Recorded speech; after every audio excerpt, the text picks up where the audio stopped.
Hello everyone. Today we will do very important chapter cell structure and functions. I said this is very important chapter because इनमें इस chapter में हम पढ़ेंगे कि हमारी body किस चीज की बनी होती है। हमारी ही क्यों किसी भी एनिमल की बॉडी किस चीज की बनी होती है, या हम कहें किसी भी प्लांट या ट्री की बॉडी किस चीज की बनी होती है, या हमें कहना चाहिए किसी भी लिविंग ऑर्गेनिज्म की बॉडी किस चीज की बनी होती है, वो पढ़ेंगे हम इस चैप्टर में। So let's start class 8 science chapter number 8 cell structure and function. Hi, this is Jyotsna. Welcome to my channel. Let's learn with Jyotsna. In this chapter we will do in this session we will do only introduction of this chapter.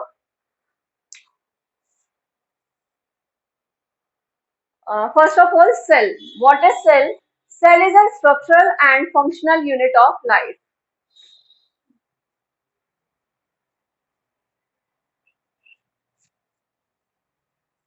And functional unit.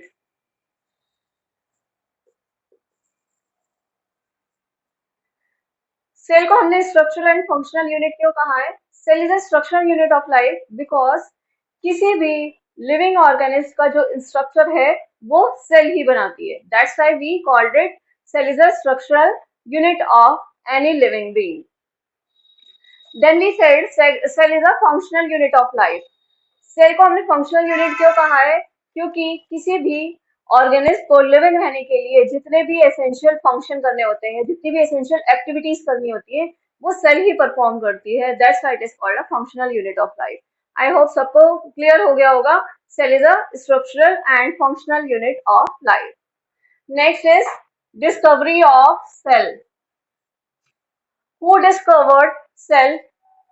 क्योंकि जब हम पढ़ रहे हैं cell, what is cell, तो हमें ये भी पता होना चाहिए ना सेल आया कहाँ से, किसने इसकी डिस्कवरी की। तो 1665 में रॉबर्ट हुक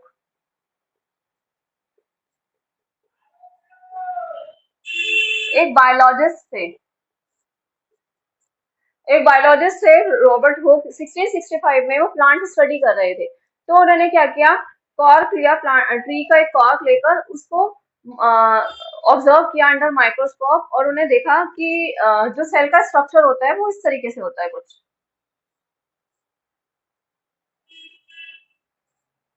जो ने ट्री कॉर्क लिया, उसका स्ट्रक्चर कुछ ना इस तरीके का नजर आया, हनी कॉम्ब जैसा, हेक्सागन हेक्सागन शेप है इसकी। और क्या ये इसमें इस तरीके का स्ट्रक्चर नजर आया जैसे कि हनी कॉम्ब का होता है। हनी कॉम्ब मीन्स मधुमक्खी का छत्ता, उस तरीके का स्ट्रक्चर नजर आया। तो उन्होंने ईच, जितने भी ये ऐसे कंपार्टमेंट बने हुए थे, उन ईच कंपार्टमेंट को नाम दिया सेल। इस तरीके से रॉबर्ट हुक ने 1665 में सेल की डिस्कवरी की। अब ये ट्री का कॉर्क क्या होता है? जैसे कि सबने ट्री देखा हुआ है, ट्री जब काफी ओल्ड हो जाता है, पुराना हो जाता है ट्री, उसका जो ये तना होता है, स्टेम, उसके बाहर का ऐसे स्ट्रक्चर होता है, ये काफी हार्ड होता है। ये क्या होता है? इसे हम कहते हैं bark of tree. Bark of tree, इसी बार्क के अंदर का पार्ट होता है ये, उसे कहते हैं कॉर्क ऑफ ट्री। इस कॉर्क की एक थिन स्लाइस लेके उन्होंने माइक्रोस्कोप में ऑब्जर्व किया, तो उन्हें इस तरीके का हनी कॉम्ब जैसा स्ट्रक्चर नजर आया। जो ये स्ट्रक्चर था, इस ईच कंपार्टमेंट को उन्होंने सेल नाम दिया। इस तरीके से सेल की डिस्कवरी हुई। नेक्स्ट है part of cell. Parts of cells या कंपोनेंट्स ऑफ सेल्स,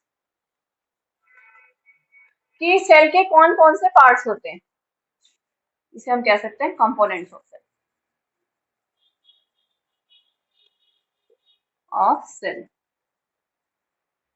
तो जिस तरीके से सबसे पहले हम पढ़ेंगे पार्ट ऑफ सेल में सेल वॉल। ये एक सेल है, यहाँ पर बना लेते हैं।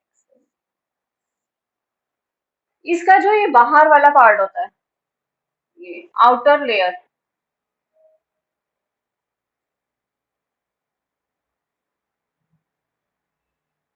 This is called cell wall. Cell wall को हम एक एग्जांपल से समझते हैं। जिस तरीके से अनफेवरेबल कंडीशंस होती हैं, जैसे बहुत तेज रेन आ रही है या बहुत ज्यादा टेम्परेचर है, बहुत गर्मी है, तो हम क्या करते हैं, we go to our home. अपने आप को प्रोटेक्ट करने के लिए क्या करते हैं, या तो हम अपने घर में चले जाते हैं, अदरवाइज वी यूज अम्ब्रेला, या we go to under a shade to protect our self. Same as animals भी करते हैं। एनिमल्स या बर्ड क्या करते हैं, वो भी अपने आप को प्रोटेक्ट करने के लिए या तो नेस्ट में चले जाते हैं या अपने कहीं शेड में चले जाते हैं। समटाइम्स इतनी अनफेवरेबल कंडीशंस होती है कि वो वहां से माइग्रेट कर जाते हैं एक जगह से दूसरे प्लेस पर, जहां पर वो फेवरेबल कंडीशंस मिल सके उनको। तो इस तरीके से एनिमल्स भी अपने आप को प्रोटेक्ट कर लेते हैं। बट जो प्लांट्स होते हैं या ट्री होते हैं, they can't move, even they can't go any place to protect themselves। तो मदर नेचर ने उन्हें किस चीज से नवाजा है, क्या दिया है उन्हें, सेल वॉल दी है। ये सेल वॉल होती है जो उन्हें प्रोटेक्ट करती है अनफेवरेबल कंडीशन से। तो इस तरीके से ये जो सेल वॉल है उनको प्रोटेक्ट करती है और सेल सेफ रहती है। Next is cell membrane. Cell membrane भी वही काम करती है जो सेल वॉल करती है, ये भी प्रोटेक्शन का काम करती है, सेल को प्रोटेक्ट करती है। ये कहाँ प्रेजेंट होती है, कहाँ पर, ये सेल वॉल के इनर साइड पे प्रेजेंट होती है। This is cell membrane.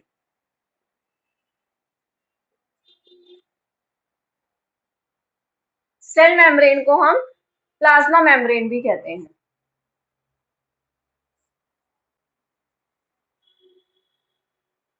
Plasma membrane भी कहते हैं। इसे एक एग्जांपल से समझते हैं इसे भी।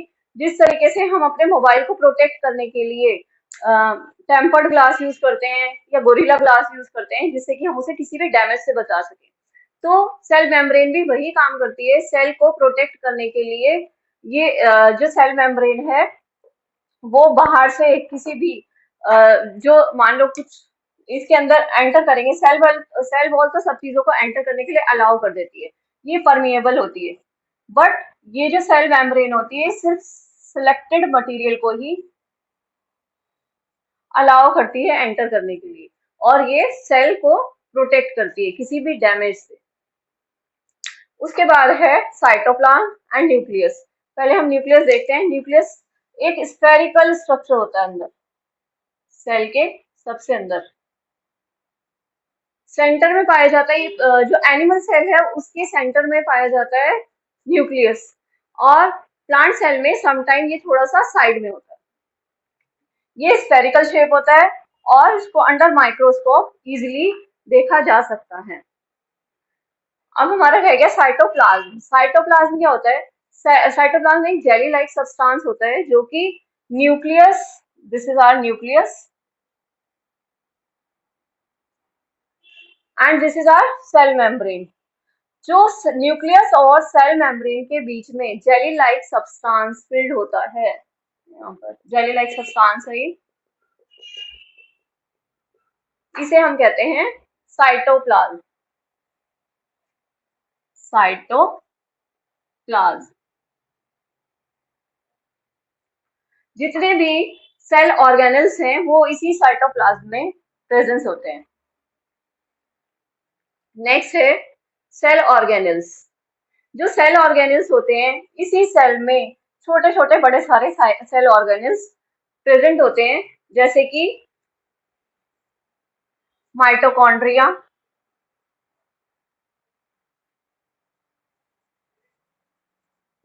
Vacuoles,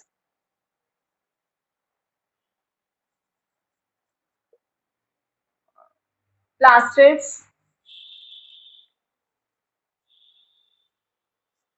Golgi apertures, ribosomes, lysosomes.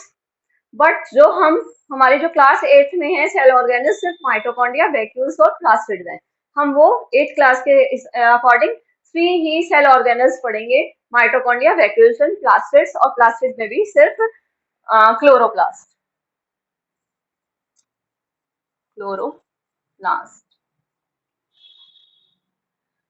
वैसे तो इसमें और भी सेल ऑर्गेनल्स होते हैं, लेकिन वो हम हायर क्लासेस में स्टडी करेंगे। टाइप्स ऑफ सेल्स, कि कितने टाइप की सेल्स होती हैं। Cells are of two types की सेल्स प्रेजेंट होती हैं।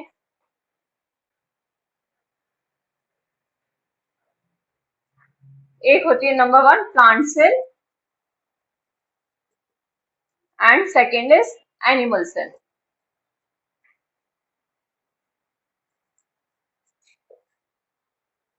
प्लांट जिस सेल से बने होते हैं उसे हम प्लांट सेल कहते हैं, एनिमल जिस सेल से बने होते हैं उन्हें हम एनिमल सेल कहते हैं।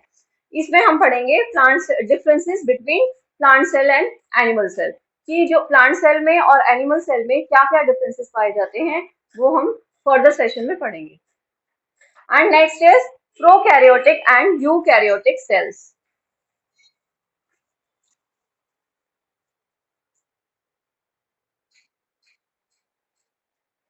प्रोकैरियोटिक, प्रो प्रो मीन्स होता है प्रो कैरियोटिक,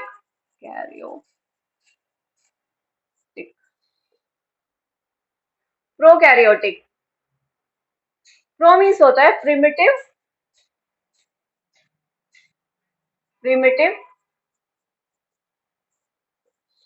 या एंशिएंट या पुराना, और कैरियोटिक बना है न्यूक्लियस से, nucleus. Karyotic means nucleus, that means primitive nucleus, जिसमें बहुत पुराने टाइप का न्यूक्लियस प्रेजेंट होता है, उसे हम कहते हैं prokaryotic. And what is eukaryotic?